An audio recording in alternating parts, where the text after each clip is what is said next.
You're listening to Arizona's News Talk leader, KFNX 1100, Cave Creek, Phoenix, a division of Premier Radio Stations, LLC. And now, here's your call to rights with your host, Steve Cates. At 4 minutes after the hour, ladies and gentlemen, welcome to the fastest growing show of its kind. You're listening, of course, to KFNX News Talk Radio 1100 with a call to rights with Steve Cates. And ladies and gentlemen, get set with pen and paper in hand with your questions and comments, because I'm sure you'll enjoy, at least I know I will, and many people that, of course, listen to A Call to Rights regularly. Our very special guest of this entire hour is author and attorney Vincent Bugliosi on his interesting book, and that's putting it mildly, entitled Reclaiming History, The Assassination of President John F. Kennedy. And without further ado, it's a privilege and honor to have on our show, A Call to Rights with Steve Cates, attorney and author Vincent Bugliosi. Good afternoon, sir, and thank you for spending time with us today. Well, thank you, Steve, for having me.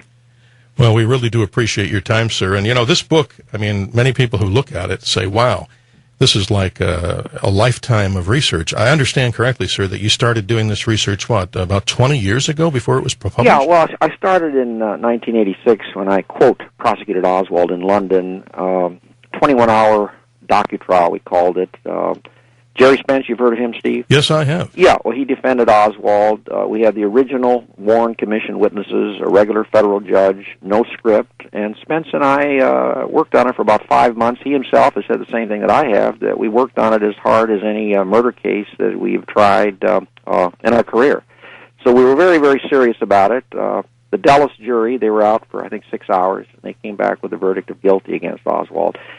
And during my research for the trial, like you indicated there, I came to the conclusion that this was all moonshine, all these conspiracy arguments. And since the majority of Americans still believe that there's a conspiracy, I decided to write a book and disabuse them of this notion. It got out of hand. The book is the equivalent of 13 volumes of 400-page books. It's 1,650 pages, like you said, but the book is higher and wider, and the font, the print is smaller.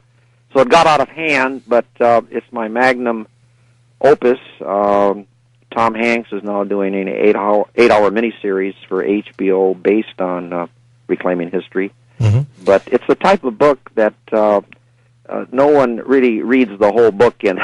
They can't do it even in a week. It's more like, it's almost an encyclopedia, and they pick it up, and if they're interested in the CIA, they read the chapter on the CIA. If they're interested in the mob, they read that chapter. And that's exactly what I did, to be very honest with you, sir. Yeah. I would be lying to this audience if I told you that I absolutely used 22 highlighters to get through this. Yeah, right. But it is amazing, and I think what's even more amazing, to your credit, sir, is that in the back of the book, you have a CD with endnotes that and tell us more about that. It continues on with the research. Yeah, that's another 1,000 pages. All my books have endnotes, or most of my books have endnotes, and endnotes are very important to me. I put them there because sometimes they interrupt the flow of the narrative. So just because it's in an endnote does not mean it's not important. I'm not dropping names, but Johnny Carson told me once, he said, Vince, I read all your endnotes. Quite a few people have sent me letters. They read Reclaiming History, and they said, Mr. Bugliosi, you didn't discuss this or that. And then I asked them, well, did you read the endnotes, page 657? And they answered, no. Because people have a habit of not reading endnotes. In fact, Steve, some people don't even read footnotes. Footnotes are, at the bottom of the page. Yes, sir. I'm familiar with people like that, and, sometimes myself. I mean, we all make mistakes. But if we're in a position like you, obviously we have to do our homework, and you surely have, sir, for this book for the basis of our interview today, and we really appreciate you spending the time with us. But one of the things that I just wanted to talk about, hopefully before we go to the break, is there's something about your style of writing. And I share this with the audience in a very positive way. You don't own a computer, and at one time you did all this research through library microfilm, so you basically are doing this, long form on legal pad, and then transcribing it by your secretary, right? Yeah, I write it on a yellow pad, and I send it over to my secretary. She types it up, and then from that point on, it's a book of inserts, one paragraph insert, a 10-page insert. So it's basically written in longhand. When you write a book like this, it has over 10,000 citations. I had heard that the most heavily sourced book of any kind ever been written, I don't know if it's accurate, was the Warren Report with 6,500 citations, but Reclaiming History has over 10,000. And when you write a book like this, with the level of scholarship, I'm not boasting, it just has to have a high level of scholarship, you have to go to the original source. So I'm not denigrating the Internet. There's a tremendous amount of information there. Right. But I've got to go to the original book, the original Time magazine or New York Times article, because my secretary has sent me stuff on the Internet, and normally it's accurate, but I've pointed out there several times it's just not accurate when you look at the original source. I was wondering, can you tell us where were you? Because I know where I was, and I'm sure everybody out there listening all has a story, of course, if they're like us, that were around. Where were you on the date of November 22nd, 1963? I was out at UCLA Law School, and I was out in the hallway, and someone came up to me and told me about the shooting. And because I was president of the graduating class, I took it upon myself to go into all the rooms there, and I told the professor I had an announcement that the president had been shot and was close to death, and classes were excused for the day, of course. But yeah, everyone remembers where they were that day, and more words have been written about the Kennedy assassination than any other single one-day event in world history. And to this very day, it fascinates people all over the world, and it's a bottomless pit. There's hundreds and hundreds of theories about it, thousands of questions. If I may be so presumptuous, Steve, if people were to call me and say, what about this, that the FBI may have saved, or Hoover may have had it, or what about the CIA? They heard that Kennedy was trying to back down from the Vietnam War, so they killed him because they wanted the war. I can answer those questions, but here's the problem. If I talk about the CIA, then someone says, well, but he didn't talk about the mob. And if I talk about the mob, they say, well, yeah, but what about anti-Castro Cuban exiles? So if I may, let me try to summarize the best I can. Sure, and I just wanted to add something to what you're saying to prove this point, that it is literally a bottomless pit, like a dark black hole, and that's the point that I get from what you're saying, correct? Yeah, absolutely. It's endless. As I'm talking to you right now, there's at least 100 people in America looking at some document from the National Archives, looking at every comma, every period, every phrase, every paragraph for some hint of a conspiracy.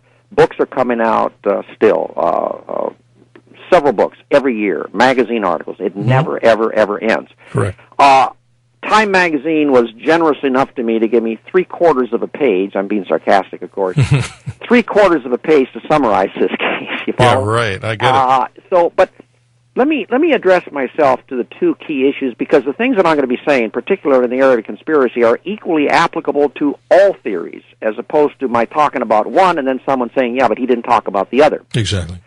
Let's talk about Oswald's guilt first, and then we'll get into the issue of conspiracy. No, and I agree with you, Mr. Bugliosi. This is good, because in an hour, no way are we going to touch just the surface of this gigantic set of questions that people have. But please. But after I do this, we can get into specific questions. Absolutely, sir. Go right ahead. I think it's important off the top. I agree with you. Please go ahead. Now, but before I finish, you realize this was a book that came out in 2007. I'm fully aware of that. I'm not on a book tour now. Absolutely like right. Okay. And we called you, and you were kind enough to do this? I'm happy to be on the show. I'm happy to be on the show.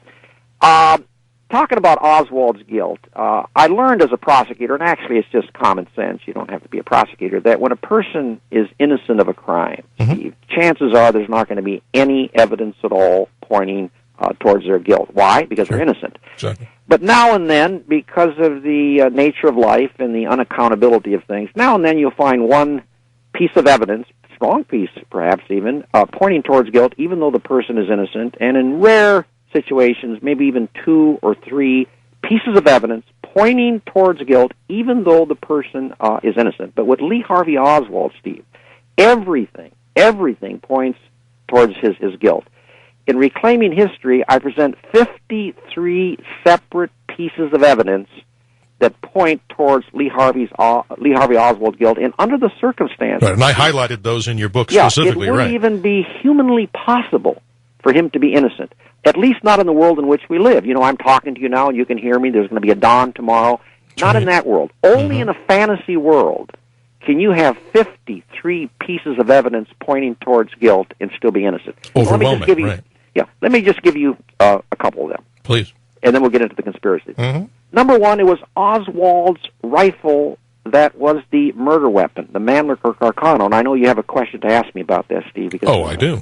We talked about it earlier. You bet. But it was Oswald's Mannlicher Carcano rifle that was determined by the FBI and the House Select Committee on Assassinations to be the murder weapon.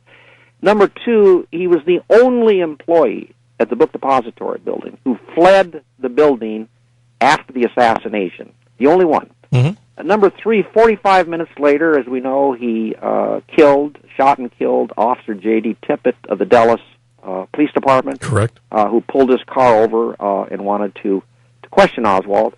Number four, a half hour earlier, he resisted arrest at the Texas Theater, pulled out a gun on the arresting officer. And the fifth point, and I could go on and on and on, but we have to get into the conspiracy thing. During his interrogation over 3 days, 12 hours, he told one provable lie after another, all of which, of course, show a consciousness of guilt.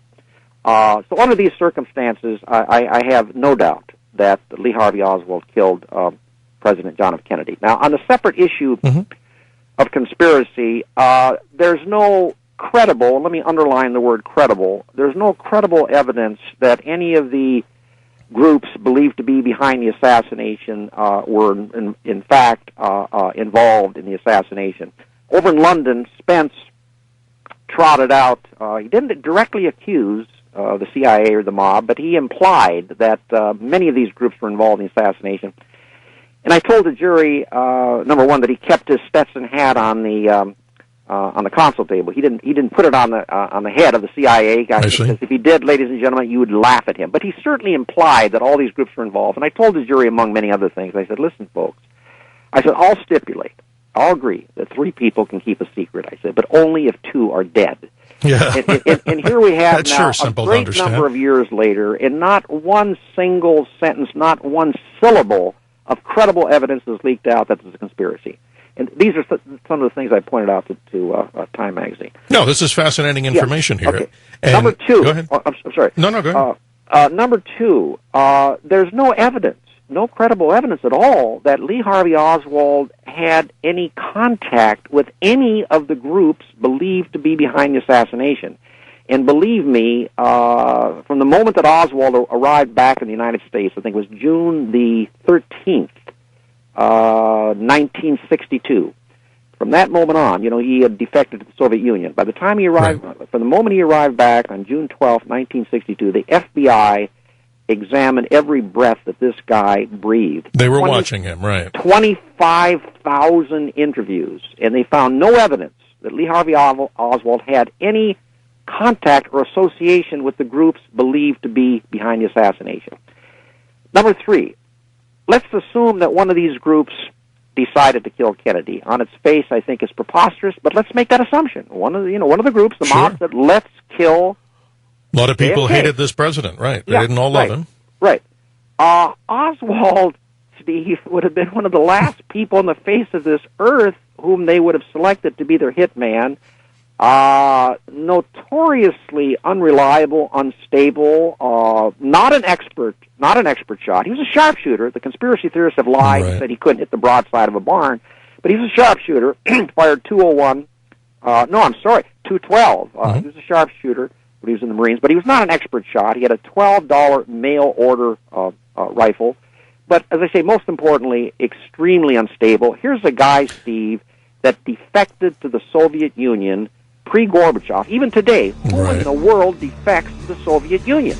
You know something? This is all fascinating as the clock runs our lives here, Mr. Bugliosi. We'll be right back with you. This is so fascinating, folks. Still time to get in on the conversation. 602-277-5369. And I obviously welcome back our very special guest, Mr. Bugliosi. Thank you for again being with us today. Yeah, Steve, I'm just about to finish the conspiracy thing. Yes, please. I was pointing out that he was not an expert shot, had a $12 mail order rifle, and a very unstable person by all accounts. And he defects to the Soviet Union, wants to become a U.S. citizen. They turn him a Soviet citizen. They turn him down. What does he do, Steve? He slashes his wrist, tries to commit a suicide. Now, becoming sarcastic again. Just the type of person that the mob or the CIA, etc., would want to rely upon to commit the biggest murder in American history. Right. Just not like our guy in the Bourne Identity, our CIA operative who's well-trained, well-disciplined. You're absolutely right. Here's a man whose life is what? Coming apart right in front of his eyes. Oh, absolutely. Now we take it to the final step. Let's assume that despite everything I told you, the mob, the CIA, or Castro, or what have you, they want to kill Kennedy, and they want Lee Harvey Oswald to be their hitman. Right. Make that assumption. Let's see if where that takes us makes any sense.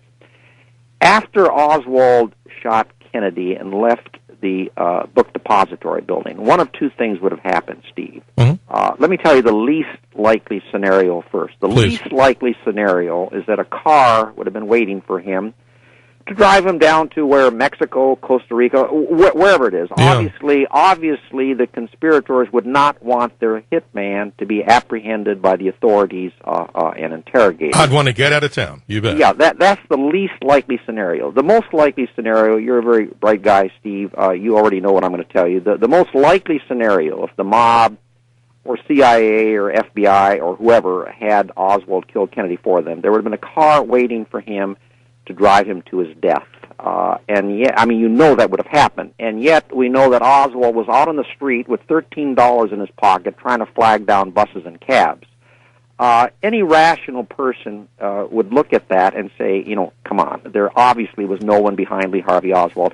I'll just add one other little point. Sure, because we've got some callers that want to jump in on this. You bet. Yeah, the presidential motorcade that took the presidential limousine right below Oswald's sixth-floor window, that was not even determined until November the 18th, 1963, 4 days before the assassination.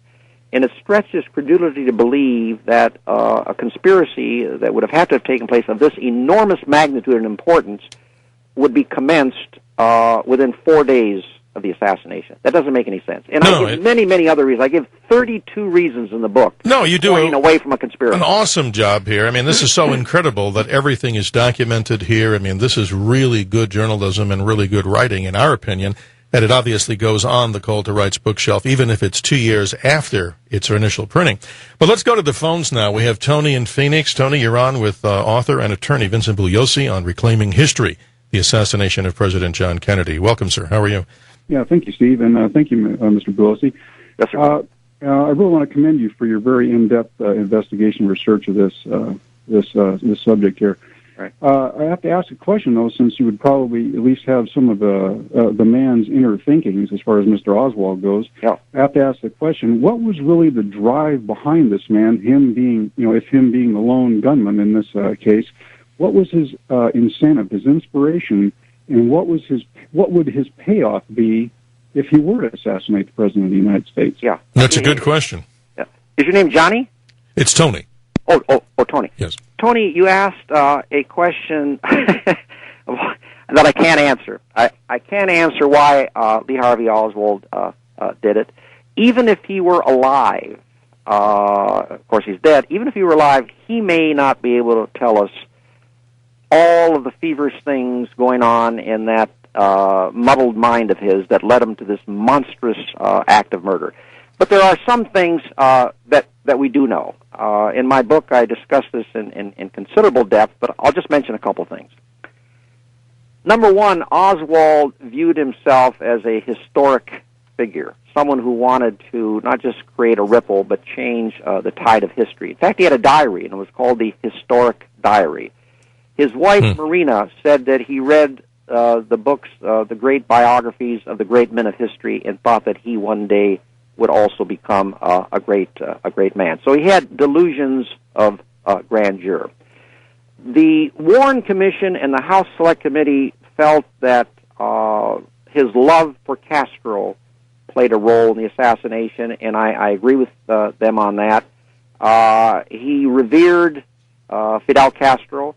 In fact, the summer before the assassination, just a couple months earlier, he was down in Mexico City at the Cuban consulate in Mexico City trying to get a visa to Cuba to help Castro in the whole revolutionary process down there. He was turned down. He became angry, started crying. He banged the door behind him. So he was trying to get to help Castro. He loved Castro. He was upset with Kennedy, obviously, because of the Bay of Pigs invasion. Kennedy was trying to overthrow Castro. 4 days before the assassination, Kennedy gave a speech in Miami urging, I think it was 5 days actually before the assassination, urging the Cuban people to rise up against Castro and promising prompt U.S. aid if they did so. So the Warren Commission and the House Select Committee felt that the Castro connection was one of the reasons that induced Oswald to do what he did. He was killing an enemy of Castro and therefore furthering the Cuban Revolution. Now, I'll add just one little point. Yes, please. And there's many more in the book, of course, but there's no exact answer to the question. Only Lee Harvey Oswald would know that if he himself knew all the factors that were going on in his fevered mind that led him to do this monstrous act. And actually, strangely enough, it has something to do with my connection to the Manson case. Manson, when he ordered these murders, he didn't know who the victims were. They were representatives of a society that he hated. So it was a representative-type murder. He didn't know the precise identity of the people he was having his killers kill. I was reading Lee Harvey Oswald's diary, and there was an entry that leaped off the page to me that probably would not have had the effect on the average person, and it's because of my connection to the Manson case. He said in his diary, and also, by the way, in a letter to his brother, Robert, back in Fort Worth, words to the effect that I've lived under capitalism and communism, and anyone who has to, quote, despise the representatives, the word representative, the representatives of both systems. Despise the representatives of both Because he was a true Marxist, correct? Yeah, oh, yeah, absolutely a Marxist. So I told the jury, and no one knows conclusively, Tony, the answer to your question, but I told the jury that they should consider the fact that when Oswald was pulling that trigger, firing at Kennedy, to Oswald, Kennedy may have represented the quintessential representative of a society for which he held a grinding contempt. He hated America. So when he was firing at Kennedy, he was also firing at the United States of America. But it's an excellent question you've asked. No, he's got a very good question. No one has the answer because he's dead. But I hope I've illuminated a little bit of what may have been going on in his mind at the time he pulled that trigger. I had a quick question, and we have a member of our studio audience after this that wanted to ask you a question. Okay. As a firearms enthusiast, I'm just going to read what you write in the book. That is the particular rifle here, Model 91TS, a 6.5 millimeter Mannlicher Carcano. Yeah. This particular rifle, as we all know from your book, serial number identified as Charlie C. 2766. I purchased a rifle exactly like this about a decade ago. Yeah. Had the same Martin B. Redding scope drilled and tapped to the side of the receiver, and actually sat at these alleged distances from the 6th floor of the Texas School Book Depository and actually tried to perform on a paper target this type of shooting. I found this rifle to be sloppy. I found the cartridges to be very antiquated, very difficult. I mean, obviously now in the modern times, 40 years later, the cartridge ammunition wasn't maybe the best, but I had a very difficult time. I'm not an expert marksman. I had people who were, and we could hardly hit the side door of a barn with this thing. Really? So, yes, sir, and I'm just wondering, from your knowledge of this rifle, and then it goes really back to the whole theme here of this hour, you believe he's the single person, as far as the gunman, with his grudge against America, thus taking it on the president, without putting words in your mouth, hating America, being a Marxist. Right. What distances was he actually shooting from? And obviously, your information says that he obviously got off. Your scholarly work says he got off these shots and hit the target. Let me talk. Well, it wasn't that far. Okay. The first shot, let's see, this 2 years ago. Some of these things would come into my mind immediately if you were asking me 2 years ago. The first shot was about 56 feet away, and the second shot around 80. The precise distance is in the book, but it wasn't that far at all. Well, then that changes the whole thing. It was actually very close that even a pistol might have worked. It was not that far, that far at all. Okay. I'm sorry. 56 yards and I think 80 yards. Oh, okay, yards. Okay. Now it's a little bit more challenging. Yes. But let's talk about that rifle. It was the rifle at the time of the Italian Army. Now, I know some people feel the Italian Army was not the best army, but no one was suggesting that the Italian Army would knowingly use defective equipment. Ronald Simmons, he was the chief of the Infantry Weapons Evaluation Branch of the Department of the Army at the time. He had his people, Steve, test fire the Carcano. Not a Carcano, right, but Oswald's, the one that was found on the 6th floor. The exact weapon, right. Warren Commission Exhibit number 139. Okay. He had him fire the weapon 47 times, and he testified before the Warren Commission that the rifle was, quote, quite accurate, unquote, and that there were no misfires. In fact, he said the weapon was just as accurate as the American military rifle being used at the time, the M14. When I was in the service, it was the M1, but by the 1963 was the M14. And also the Carcano was being used at the time in 63 by the Italian NATO rifle team in competition. Yes. But apart from that, your question, which is a very good question, is to me a very fine question to illustrate that the discrepancies and suspicious nature of things and the inconsistencies that thousands of people have raised throughout the years don't, as they say as a trial lawyer, they don't go anywhere. Now, let me explain to you what I mean when I say something doesn't go anywhere. They only go somewhere if the person articulating the problem is willing to accept something that, shall we call, the reductio ad absurdum of their argument. And I'm not denigrating you at all, Steve. Because No, I understand. But I have a hard time. I'm using your question to illustrate. It's a perfect question that you answered to illustrate that it doesn't go anywhere. Okay. 9 experts, firearms experts, top experts in the country, 4 for the Warren Commission back in 1963, and 5 for the House Select Committee on Assassinations, one of whom testified for me, an expert from Wisconsin, at the trial in London. 9 of them either testified under oath or submitted an affidavit under penalty of perjury that they had test-fired the weapon and compared it with the striations, the markings on the 2 large fragments found in the front seat of the presidential limousine, and came to the conclusion, beyond all doubt, that it was the murder weapon. So even if we assume, for the sake of argument, that this was a terrible rifle, let's make that assumption, it nonetheless was the murder weapon, unless the person that raises this problem is willing to accept the possibility that someone tapped all of these 9 people. Some of them probably didn't even know each other, from all over the country. They were experts. Maybe they attended firearms conventions or something, but tapped them on the shoulder and said, hey, we know that this is not the weapon, but we want you to testify or submit an affidavit under oath that it was the murder weapon. Now, unless you're willing to accept that possibility, then it's really irrelevant whether this was a poor weapon or not. I see your point. It was the murder weapon. Right. 9 experts for the Warren Commission and the House Select Committee said that it was the murder weapon. Right, so he could have thus been maybe a marginal shooter or a good shooter, not an expert shooter, as you tell us. Yeah. That either could have been a combination of luck or some skill, but from the distances that now I understand better are not hundreds of yards away. Oh, no. This is a if you've ever been to Beanie Plaza, it's very, very close. And by the way, another point that the conspiracy theorists say that Oswald could hit the broadside of a barn, and I told you he fired a .212 in the military. It wasn't that great a shot. He fired 3 times. The first bullet missed completely. The second shot hit the upper right back of the president. We assume that the target is the head. That's the most vulnerable spot, that he was aiming at the head. It hit the upper right back, exited the front of the throat. It was the third shot that hit him in the head. So he's firing at about 1 out of 3. Only 1 out of 3 hit the target, assuming that he's aiming at the head, and that's the most vulnerable spot. Sure. Also, the vehicle was moving at about 11 miles an hour. And I think this is kind of important. There's a 3.9 degree declination to Elm Street.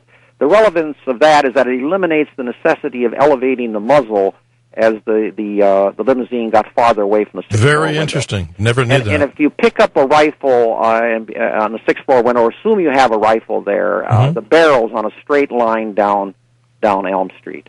I go into a tremendous amount of depth on this, but I'm trying to summarize. No, you've answered me, and I think in the few moments that we have in your business, it's summation of your case so that the jury, of course, is on your side. And I will ask you, sir, in all due respect, we've only got about 3 or 4 minutes left, but can you make your case to us about your reasons, once again, for claiming, with great documentation, that Lee Harvey Oswald acted alone? And we've got a couple of minutes. I thought I did it at the beginning. No, you did. Of the hour. I don't know how I can improve that in terms of summarizing. Sure, I could go on and on and on for hours, but in terms of summary, no.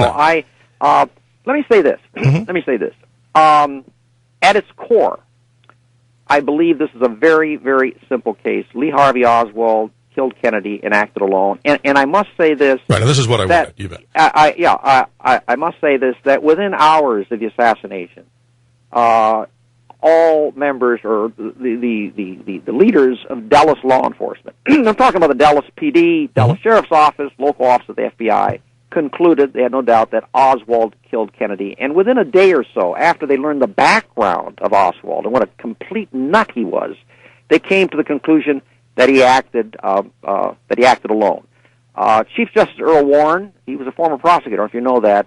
He was the DA in Oakland County. He said if a case like this came across his desk when he was the DA, assuming that the victim was not the president, he said it would be a 2-3 day murder case. And I've handled many murder cases myself. You sure have. This is not a difficult case. Oswald killed Kennedy and acted alone. At its core, it's a simple case. But there's another reality here. There's another reality here.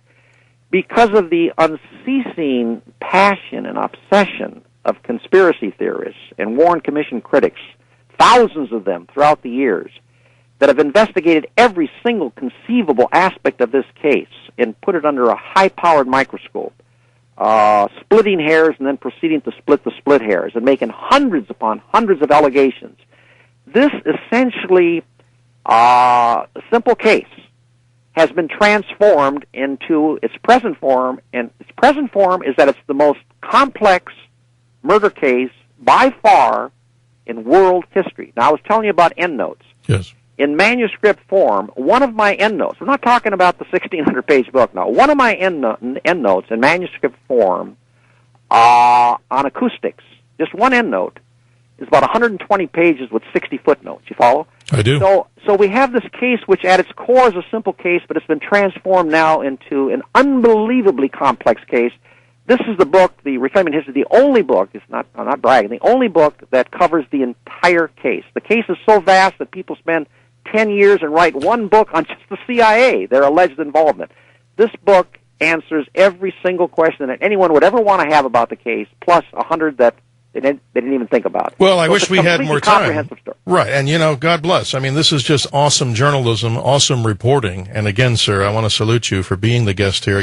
We always say this to our guests that we like, and we like a lot of people. If you'd be willing, sir, to do this in a longer format sometime, I think there's much more. I mean, we only scratched the very first few pages, but the concept, I think, and the theme that you're trying to get across, I think, is well documented in this particular book. That's Vincent Bugliosi, ladies and gentlemen, author of Reclaiming History, The Assassination of President John F. Kennedy. We thank you, sir. A Merry Christmas and a Happy New Year to your family. Thank you, sir. Same to you.